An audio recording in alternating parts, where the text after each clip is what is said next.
오늘 말씀은 예수님께서 말세에 대한 이야기, 그러니까 종말에 대한 이야기를 다루신 부분입니다. 우리가 보통 종말 하면은 세상의 끝을 얘기하지만 믿는 사람에게는 또 다른 두 가지의 의미가 있습니다. 첫 번째는 예수님께서 다시 오시는 날, 그러니까 재림을 뜻하죠. 세상의 끝에는 예수님께서 다시 오시고 다시 오셔서 무엇을 하십니까? 끝을 내시죠. 그 끝이라는 것은 심판을 의미합니다. 뿐만 아니라 우리는 재림과 더불어서 더 한 가지의 의미를 갖게 되는데 그것은 이제 새로운 세상이 열린다는 겁니다. 그래서 새 하늘 새 땅 해서 뭐라고 그러죠? 이거를 세자로 신천지라고 그러죠. 이 아름다운 말을 저쪽에서는 이상하게 만들어 버려 갖고 지금 우리는 쓰지도 못하게 됐지만 그러니까 우리 교수님 말씀에 의하면 그렇게 얘기했어요. 정신대 교수님이 이건 이제 재개발이다. 이 세상에 악을 하나님께서 모두 제하시고 또 죄의 문제를 해결하시고 하나님께서 새로운 새 땅을 만들어 주셔서 하나님이 온전히 다스리시고 하나님의 백성이 선하게 살아가는 곳이 바로 새하늘 새 땅 신천지가 되는 거죠.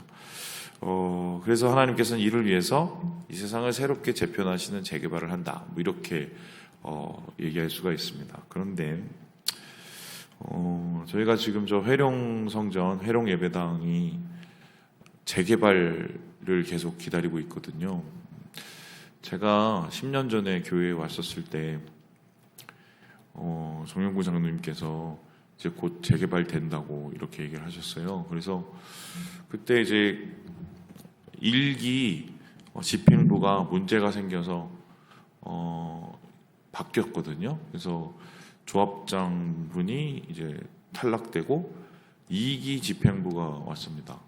그래서 2기 집행부에서 저희 교회하고 다시 재차 조율을 하고 이런저런 얘기를 해야 된다고 그래서 제가 이제 조합장님을 이제 만나고 임원들을 만났는데 이렇게 처음 얘기하고 좀 많이 달라져서 옥신각신 하다가 나중에는 이제 조합하고 일정선에서 합의를 보고 교회에서 어느 건설할 건지 무슨 조합위원회도 하고 총회도 하고 다 했어요. 그때 이제 건설사도 정해지고 수자인인가 그런 건설자 옛날 한양건설이라더라고요. 그래서 다 하기로 이제 끝난 상황이었어요. 한라건설이었나? 그래서 이제 곧 있으면은 이 교회가 뭔가 이렇게 새롭게 지어지거나 아니면 땅을 얻어서 짓거나 그렇겠구나 이제 기다리고 있었었는데 웬걸요? 갑자기 문제가 생기기 시작하면서 조합장님 잡혀가시고 총무 이사인가? 그분도 잡혀가시고 그리고 전 조합장님도 잡혀가시고 그래서 깜방에 들어가셔서 3년, 5년 이렇게 살다가 오셨습니다. 그리고 나서는 그 아파트 짓기로 한 거 다 엉망진창되고 아직까지도 지금 이러고 있는 상황. 10년이 넘는 게 아니라 정확하게 따면 10 몇 년이에요. 15년은 좋게 넘었을걸요. 재개발 된다고 얘기를 하면 기본이 10년이라고 얘기를 하는데 이게 언제 될지도 모르고 계속 기다리는 거 아닙니까? 그게 예수님이 말하시는 재림이에요. 이게 무슨 소리냐? 재개발이니까 금방 될 것 같은데 된다 하면서 언제 올지도 모르는 게. 그래서 이 교회 역사를 보면은 예수님께서 곧 오실 거라고 날짜 정해놓고 받아놨다고 얘기하면서 기다리는 걸 보면 수두룩합니다. 수두룩해요. 일단 이제 밀레니엄 넘어갈 때마다 한 번씩 소동이 있었었고요. 그리고 한 300년, 400년 주기로 또 한 번이 있었었고. 그러니까 이제 여러 번 오셔야 됐었었는데 오신다면서 오시지도 않은 게 지금 우리의 상황인 것이다. 그런데 오늘 말씀을 보면은 사실 이게 예측이 될 수 있는 상황이었어요. 왜냐하면 예수님께서 재림하시고 이 세상의 끝이 오는 것을 뭐라고 얘기하셨냐면은 이렇게 얘기를 하고 있는데 우리 함께 38절의 말씀을 같이 한번 읽어보도록 합니다. 시작. 주인이 혹 이경에나 혹 삼경에 이르러도 종들이 그같이 하고 있는 것을 보면 그 종들은 복이 있으리로다. 이경 삼경은 이게 뭐 한밤중 새벽도 안 되는 진짜 한밤이죠. 칠흑 같은 밤. 도대체 신랑이 오는 길이 뭐가 잘못됐길래 이렇게 잘 늦게 올까? 여러분 아시는 것처럼 이에 대한 비유를 보면은 슬기로운 뭐 다섯 처녀 뭐 그 얘기 아시죠? 여기서 우리가 한 가지 가끔씩 착각하는 게 있는데 10처녀 중에 5처녀는 슬기롭지가 못해서 쿨쿨 자고 준비도 하나도 안 하고 나머지 5처녀는 슬기로워서 지혜로워서 잠도 안 자고 이 신랑을 잘 기다렸다고 생각하지만 성경을 보면은 10처녀 다 잡니다. 예, 다 자요. 5처녀만 깨는 게 아니라 다 잡니다. 단지 그 등잔을 밝힐 기름을 준비하지 않았다는 겁니다. 기름이 왜 준비되어야 될까 한번 생각을 해봤을 때 그 당시에는 이제 호롱불 뭐 이런 게 아니라요. 그걸 횃불로 봐야 되는데 횃불을 밝힐 때 여러분 아시는 것처럼 기름을 듬뿍 넣어서 밝힌 다음에 꺼질 때쯤은 또 다시 기름을 재차 이렇게 넣어서 또 다시 밝혀야 되잖아요. 그게 없다는 겁니다. 이제 그 소리는 뭐냐면은 신랑이 올 시기를 이제 준비하고 환영을 해야 될 들러리들이죠. 들러리들이 너무 안 오니까 질에 지쳐서 다 이렇게 힘들어서 잘 수밖에 없는 상황. 오늘날 우리가 지금 예수님 기다리는 상황이 딱 그 상황인 거죠. 그래서 예수님께서는 2경, 3경 언제 올 줄 모른다. 그런데 중요한 건 뭐라고 그러죠? 이것을 기다려야 된다. 그리고 그 기다리는 동안에 우리가 할 일을 해야 된다라고 이야기를 하고 있습니다. 그래서 여기에 대해서 베드로가 조금 더 구체적으로 예수님께 물었어요. 예수님 41절에 보니까요. 이 비유를 누구한테 얘기하는 겁니까? 우리들한테 얘기하는 겁니까? 아니면 모든 사람에게 얘기하는 겁니까? 이 소리는 뭐냐면 아마 베드로도 정확하게 파악을 못하고 얘기하는 것 같은데 이 이야기 자체가 재림이라는 것 자체가 사실 그 당시에 있었던 개념들이 아니거든요. 메시아는 한 번 온다고 생각을 했지 2번 온다고 생각을 안 했어요. 그래서 여기에 대해서 예수님께서 뭐라고 얘기하셨습니까? 이 42절에 중요한 얘기를 하는데 우리 같이 한번 읽어보도록 하겠습니다. 시작.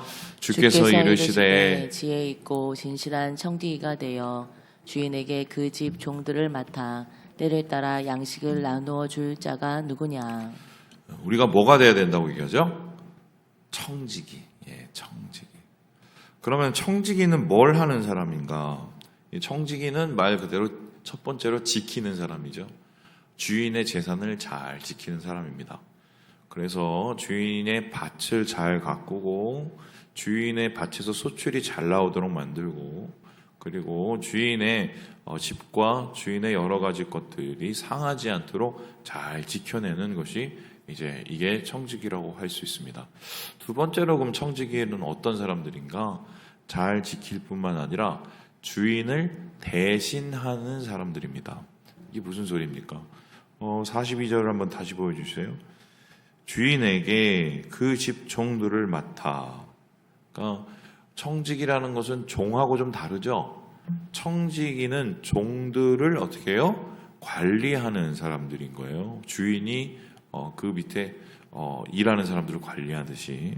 근데 이 종들을 어떻게 해야 된다고 얘기합니까? 보니까 양식을 나누어 줘야 된다고 말을 하고 있습니다.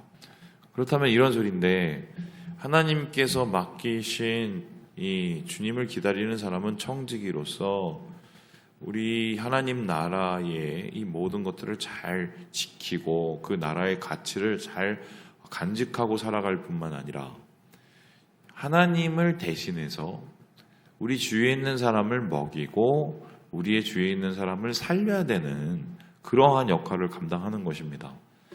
마치 예수 믿는 사람들을 통해서 하나님께서 하나님의 복음을 전하시고 그들을 주님께로 인도하기를 원하시는 것처럼 오늘날도 교회를 통해서 하나님께서는 그 일을 하려고 하시는 것이죠. 그래서 이렇게 하나님의 나라를 위해서 살아가고 하나님의 나라를 위해서 헌신하는 이 사람들을 주님께서는 찾으시고 그들을 통해서 하나님의 때를 준비하고 계시는 것입니다. 그렇다면은 이렇게 준비된 사람에게 필요한 것은 무엇일까요? 이렇게 청지기에게 필요한 것은 무엇일까? 여기에 대해서 이렇게 얘기를 하고 있는데요. 우리 함께 같이 한번 46절의 말씀을 같이 한번 읽어보도록 하겠습니다. 46절입니다. 시작. 생각하지 않은 날, 알지 못하는 시각에 그 종의 주인이 이르러 엄히 때리고 신실하지 아니한 자의 받는 벌에 처하리니. 지금 보니까 종이 주인이 오냐 안 오냐를 가지고 이제 고민을 하다가 너무 안 오니 어떡합니까? 45절에 보니까 종들을 때리며 먹고 마시고 취하게 되면, 한마디로 자 앞에서 다시 설명을 드리지만 청지기와 종은 조금 다르다고 그랬어요. 청지기는 지켜내는 사람들이죠, 관리하는 사람들이죠.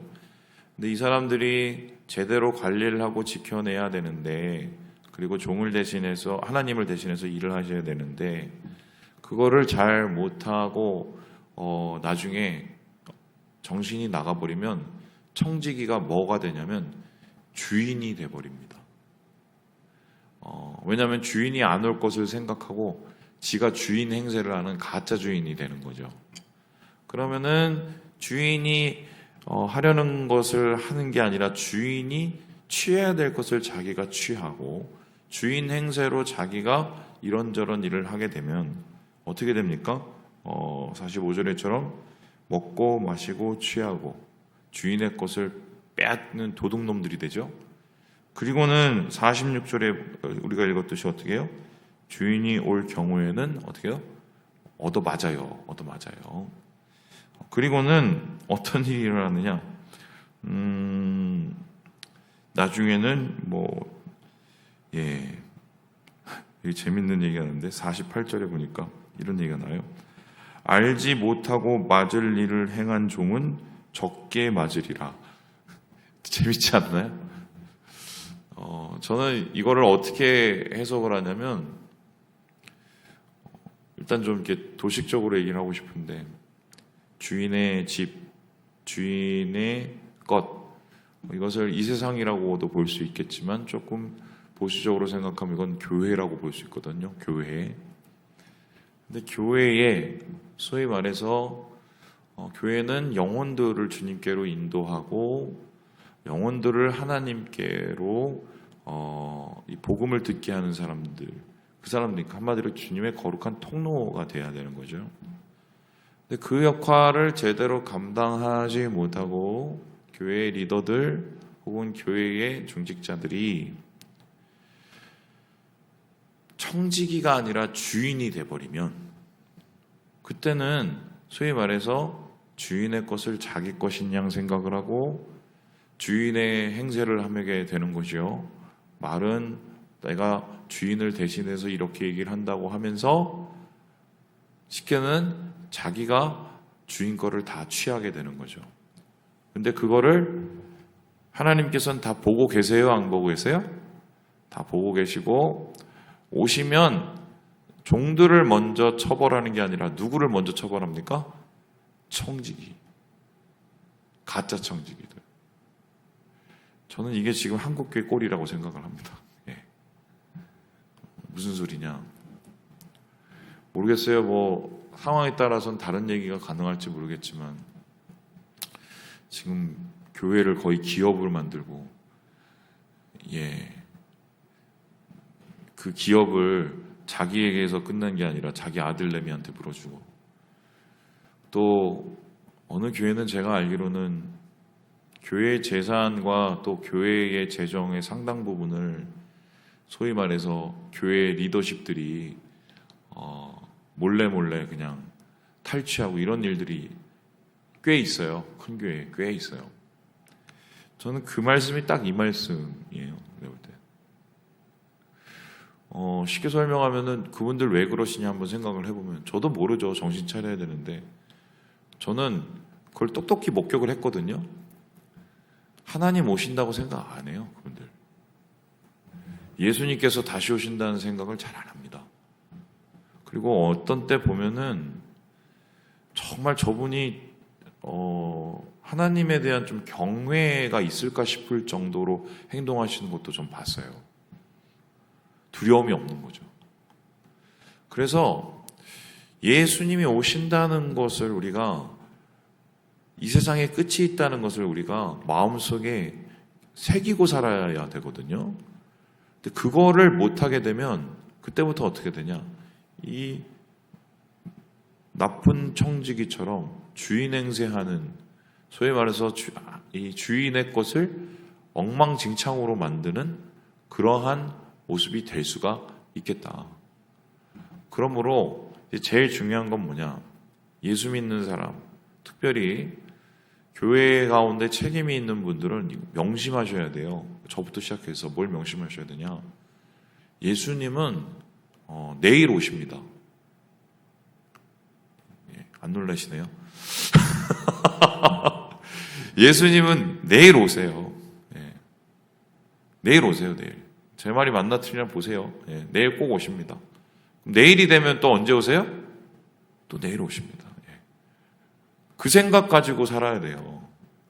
안 그러면 이 꼴이 납니다. 주인 행세예요. 교회에서 주인 행세하고 교회를 엉망진창으로 만들고 두려움과 떨림이 사라지게 되는, 말 그대로 인간의 장소로 변해버리고 주님의 장소가 아니라, 저는 이 이야기를 어제 묵상을 하면서 이 정말 한국교회와 목회자와 또 리더십들에 대한 이 경고를 주님께서 이미 하셨구나. 그런데 오늘 분명히 얘기하신 게 뭐냐면은, 그런 사람들을 하나님께서는 절대로 내버려 두시지 않으시고 뭐예요? 엄히 때리고, 그리고 하나님께서는 그들을 심판하실 것이다. 소위 말해서 예수 이름 걸고 장사하시는 분들, 할아버지 할머니 홀려갖고 또 뭐 팔고 교회 안에서, 이런 분들은 제 말이 틀리나 맞나 보세요. 나중에 어떻게 되나. 꼭 하나님께서는 징계하실 겁니다. 징계하실 거예요. 주인 행세를 하는 가짜 주인들.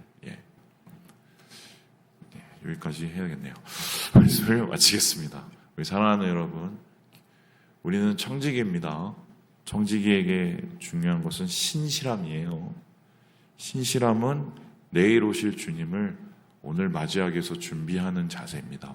기억하시고 하나님 안에서 이 신실한 마음을 지키셔서 오늘 하루도 주의 뜻대로 살아가시는 우리 모든 형제 자매들 되시길 주님의 이름으로 축원합니다.